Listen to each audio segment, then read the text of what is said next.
Hello language learners, it's Maddie here again from English with Maddie, back for another reading practice video. This week it is reading practice number 2 and we will be looking at and exploring endangered animals.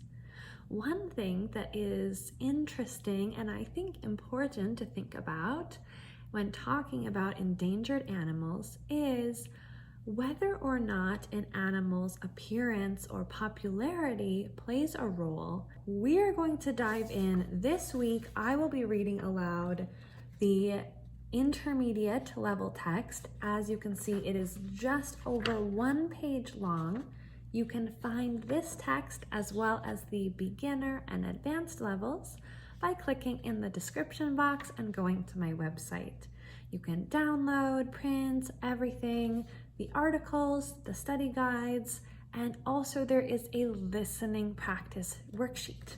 So the listening practice will look just like this, but when you listen to and watch this video, there are blanks in the page and you can grab a pen, and as you listen to me read the intermediate article, you can go through and check your listening comprehension by trying to fill in the words that you hear me say without looking at the text on the screen.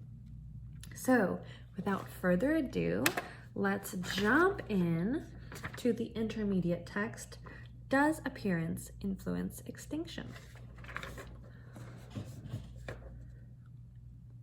What are the first animals that come to mind when you think about endangered animals? A giant panda, perhaps? Or maybe a tiger? A sea turtle? Most people are familiar with a dozen or so animals that are on the endangered list. These animals can often be spotted at the forefront of campaigns raising money for conservation. However, the reality is there are many more animals who are just as much or even more in need of support.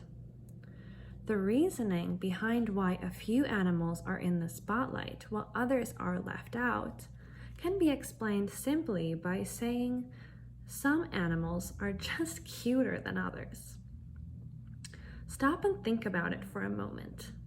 If you had a photo of an orca whale and a photo of a giant Chinese salamander, which one is more attractive? Research has shown that humans are drawn to and have fonder feelings towards animals that have approachable or humanistic features. On top of that, the media, particularly in the form of TV shows and movies, plays a large role in our perception of different animals.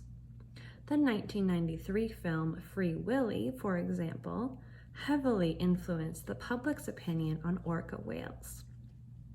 Additionally, it is much easier to market cute animals that are already popular. Instead of starting from scratch, it is easier to build on the perception of information people already have. Because of this, animal conservation programs such as the WWF US have websites covered in photos of those dozen or so animals that we all think of when we think of endangered animals. What does this mean for ugly animals? The biggest impact is that it is much harder to raise money, which is needed for taking action and preventing extinction. It is challenging to spread awareness while taking conservation efforts and doing research when many people shy away from or are even simply neutral towards an animal. Several researchers have said that raising money for more popular or better known animals simultaneously helps the less attractive and lesser known animals by providing conservation efforts and support to the surrounding habitat. Other conservation groups have tried, with some success, to use marketing strategies to boost the awareness of unattractive animals. In the end, the important thing is to continue our efforts towards endangered animals, no matter their appearance, before it is too late.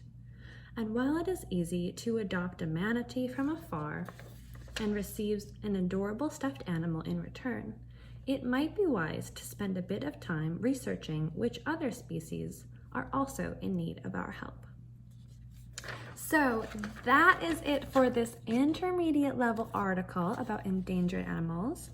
If you felt like it was too easy, please click the link down below and head over to my website, the English with Maddie website, to find the advanced version of the text. And if you felt it was a little bit too hard, go ahead and click the same link and it will lead you to a list that includes the beginner level article. There are also some study guides.